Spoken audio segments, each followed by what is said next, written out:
সুদূর মিদনাপুর থেকে চলে এসেছি বান্ধবীর বিয়ে অ্যাটেন্ড করতে। এসে কাল রাত জাগিয়ে বোনকে দিয়ে হাতের মেহেন্দিটা সেরে নিই। তারপর সকাল সকাল উঠে পড়েছি এবং চলে যাচ্ছি বান্ধবীর বাড়িতে। এবং ওখানে গিয়ে বান্ধবীর গায়ে হলুদের থেকেও বেশি ইম্পর্টেন্ট ছিল খাওয়া দাওয়া, কারণ আমি ভুক্কর মানুষ, তাই খেতে বসে গেলাম প্রথমে।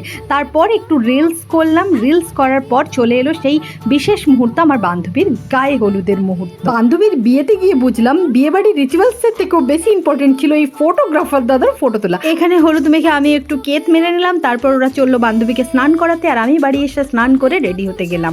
এবং রেডি হওয়ার পর চলে এলো সেই মুহূর্ত যেখানে আমার বান্ধবী বিয়ের কোণে সেজে গুজে বসে রয়েছে। আর ওকে দেখে সত্যি মনে হচ্ছিল আমরা কত তাড়াতাড়ি বড় হয়ে গেছি। আমার দায়িত্বে পড়েছিল সায়নদার বাড়ি থেকে যারা যারা আসবে তাদেরকে চন্দন লাগাতে হবে। তো চন্দন লাগানোর কাজ কমপ্লিট করেই আমি চলে এলাম খেতে। এবং তারপর আমি আর ব্লগ কন্টিনিউ করতে পারছি না। দেখা হচ্ছে পরের ভিডিওতে। টাটা।